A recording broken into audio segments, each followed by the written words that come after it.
Hey friends, and welcome back to my channel. If you're new here, my name is Imi and we talk about all things to do with sustainability, low impact living, plant-based eating and being generally more outdoorsy, but all in a very non-judgmental and chill way. So if that's your jam, please give the video a thumbs up and subscribe so that you never miss another video. Okay, so today we're going to be talking about things I no longer do thanks to sustainable living. I talk a lot about habits because I believe they're the backbone of all the things that we do in our lives, subconsciously and consciously. And I made a series of this on Instagram called Things I No Longer Do, obviously thanks to sustainable living, and I broke them up into several different reels. So if you're interested in short, sharp videos, then feel free to support me on Instagram as well and go give me a follow and check those out.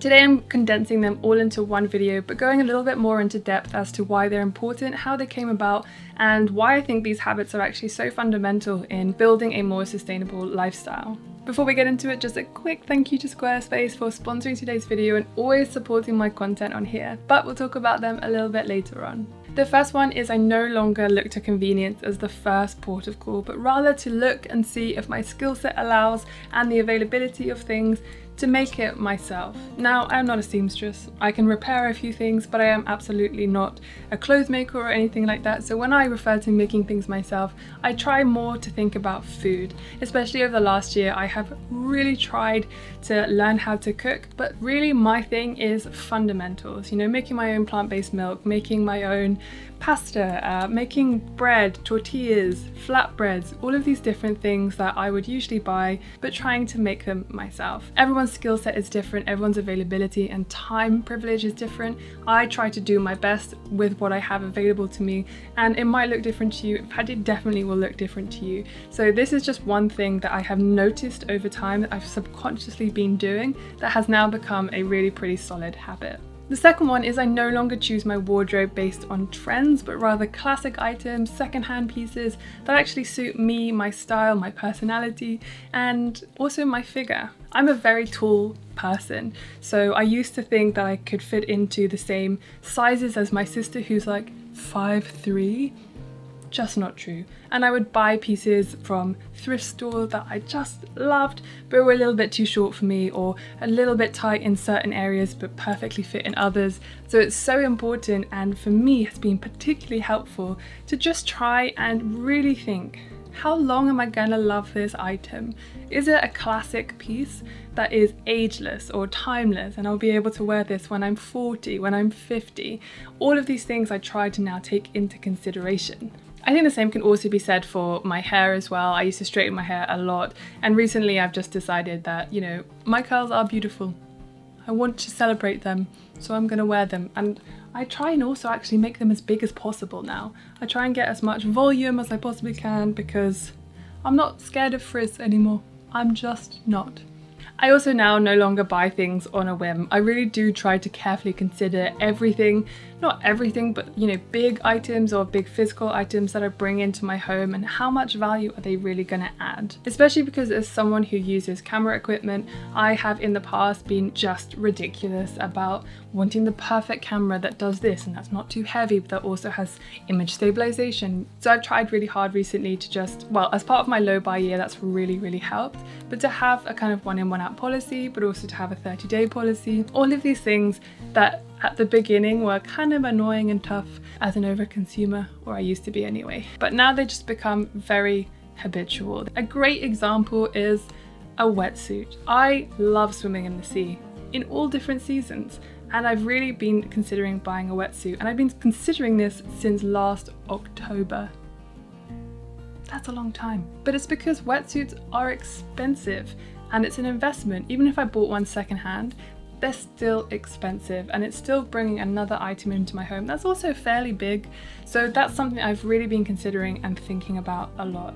One of my patrons, Mary, I'm sure you're watching this, hello Mary, she mentioned that her partner had finally bought a wetsuit after thinking about it for 2 years. Now that is some serious forethought, especially when we think about how long we want that item for. It's not actually that long, you know? So even though it's been October, November, December, January, February, March, April, May, June, wow, it's been 10 months since I started thinking about whether I wanted a wetsuit. Maybe I'll give it a couple more months when it starts to get colder again and I still really want to go in the sea.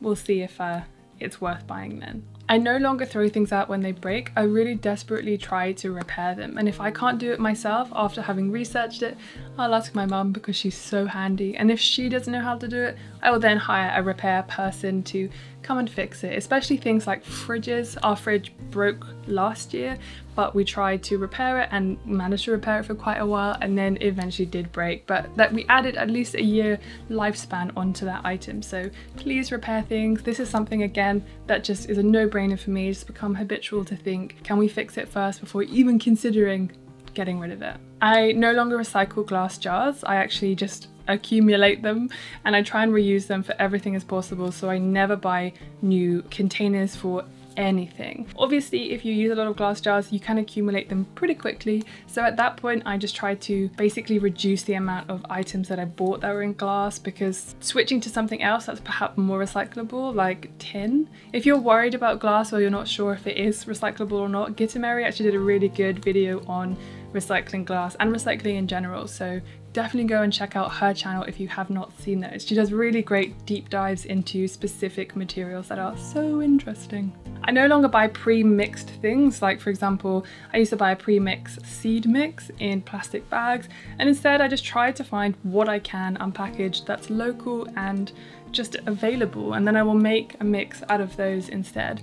Yeah, so that's another thing that I try to do. I also no longer buy things without checking the labels, so that I'm not supporting an ingredient that I don't want to be supporting with my money. And this varies depending on what your ethics are, what your morals are, how much research and nuance you're adding to the conversation. Like palm oil is a very big thing that people are for and against, or if we're talking about sustainable palm oil, if there is such a thing, and some people don't believe there is sustainable palm oil at all. So that's a kind of contentious ingredient that you might consider when looking at other ingredients. Obviously for me as a vegan, there are ingredients that I'm not willing to support monetarily. So as a habit, I do sometimes just check the labels, or pretty much all the time I check the labels on things that are new items to me in the shop, and will just not buy them if they are supporting an ingredient that I don't want to support myself. I also no longer place so much pressure or impetus just on individual actions, but rather, you know, individual and system change and collective action together.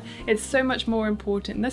And you know what, me and Gitameri were actually talking about this morning together, about how so much more important to build a community and to actually share knowledge between each other. No gatekeeping, no kind of competitiveness, because at the end of the day, being competitive in a sustainable kind of movement just doesn't make sense. We're all here for the same thing. You know, we're not just trying to build our business and be really successful on YouTube. No, the reason why we're on YouTube is to spread a message of sustainability.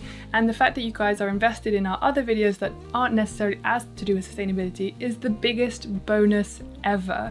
So it's 100% a collective action that I think is the most important thing that we can be working towards, because collectively we can make huge change and put pressure on governments for system change and all of those positive things. So again, it's a big habit of mine to celebrate individual actions 100%, but only as part of the solution, as part of collective action, as part of a move towards system change.